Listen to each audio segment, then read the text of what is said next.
Z tej strony Maksio. I dzisiaj mamy 3 handspinnery. Z takimi buźkami, tylko są Fit jet spinnery! No dobra, no fit jet spinnery. Taki zielony ze złotym i taki świecący, tylko na razie nie jest. No i kolegi spinner, bo umoro. Dobra, tu już jest akurat taki otwarty od kolegi. O nie, O nie. kończy odcinek. Dziękuję. Najlepszy odcinek. Dobra, kolega będzie kręcił, tylko są ręce oczywiście, bo mi pozwala. I to w ogóle inaczej to wygląda na tym, bo jakoś wolniej leci. Ręce! Okej, teraz kolega mnie pokręci. Ja już umiem na kolanie.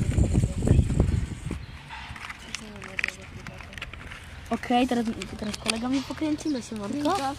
I to jest taki za 15, taki o. No, trochę Okej, taki z buźkami i jeszcze mam takiego świecącego, który się nazywa Fleet Spinner i przybliżenie do niego, taki oto, tak się świeci i tak wygląda jak się świeci.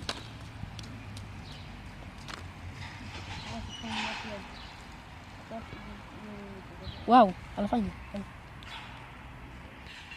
Jaka iluzja obvykle? Że jak się kręcisz, potem później tak jakby zmieniało kierunek. Okej, no i to jest tyle na ten odcinek. Później jeszcze może dogram jak to jest jak jest ciemno, jak on się kręci.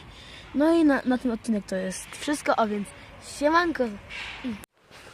Dobra, słuchajcie, mówiłem wam, że jeszcze wam to pokażę Handspinnera w ciemności.